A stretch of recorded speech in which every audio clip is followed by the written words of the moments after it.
తనయులు మాజీ సీఎం జగన్మోహన్ రెడ్డి గారు ఆదేశాల మేరకు వారి అడుగుజాడల్లో నడుస్తున్నటువంటి సోదరులు కురసాల కన్నబాబు గారు ఆధ్వర్యంలో ఈరోజు మొట్టమొదటిగా ఉమారామలింగేశ్వర స్వామి దీవెనలతోటి నేమం గ్రామంలో చేయడం జరిగింది. మరి ముఖ్యంగా చిన్నగా మాట్లాడమన్నారు, కానీ ఇక్కడ అందరూ కూడా నా కుటుంబ సభ్యులు ఉన్నారు.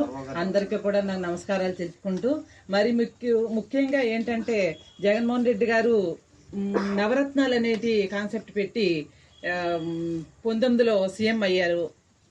అయితే ఆయన 5 సంవత్సరాలు పరిపాలించలేదు, 2.5 సంవత్సరాలే పరిపాలన జరిగింది. ఎందుకు అంటే 2.5 సంవత్సరాలు కరోనాలో పోయింది.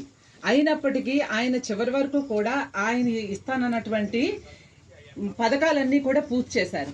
తర్వాత ఆయన సైమంటిస్ట్గా మనకు తెలియని విషయం ఏంటంటే రేపు రాబో కాలంలో యువకులకు కానీ ఒక వృద్ధులకు కానీ బాగుండేలాగా ఉచిత విద్యని ఉచిత వైద్యాన్ని ఇవ్వాలనే కాన్సెప్ట్ తోటి ఆయన నిజంగా 1947 తర్వాత మనకు వచ్చినవి ఎన్నంటే 12 మెడికల్ కాలేజెస్ వచ్చాయి.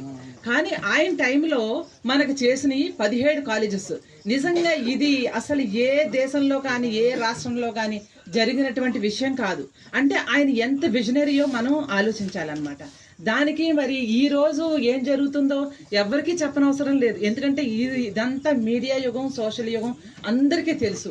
కాకపోతే ఈ రోజు దాన్ని ఎంత తప్పు పడుతున్నారో మీరు అందరూ చూస్తున్నారు. ఇకపోతే నిజంగా మహిళలు ఎంత బాధపడుతున్నారో మేము ఎక్కడికి వెళ్ళినా చూస్తున్నాము. ఈ మందు నారావారి సారా అనేది ఉంది, ఎంత ఇబ్బంది పడుతున్నారు అంటే మహిళలు. ఈ ఇబ్బంది కూడా రేపు వచ్చే కాలంలో ప్రజలు తప్పకుండా బుద్ధి చెప్తారు. ఇకపోతే మీకు టైం లేదు చెప్తున్నాను నేను. మీకు కురసాల కన్నబాబు గారు కాకినాడ 2లో చేసినటువంటి అభివృద్ధి నిజంగా ఏ కాన్స్టిట్యున్సీలోని కూడా ఏ ఎమ్మెల్యే కూడా చేయలేదు. ఎందుకంటే నేను చూసిన 2 నేను ఎలక్షన్ ముందే వచ్చాను వైసీపీలోకి.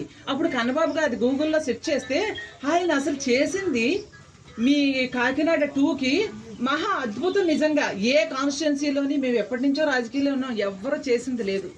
కాకపోతే అందులో కూడా ఈ నేమాం గ్రామం చేసింది మీరు మర్చిపోవాల్సిన విషయం కాదు. మరి మీరు నేను ఇంకోటి కూడా చెప్తాను. అందరూ ఓట్లేశారు, నా దృష్టిలో అందరూ ఓట్లేశారు. ఆ ఓట్లు ఏమైనాయి అనేది ఆ భగవంతుడికే తెలియాలి.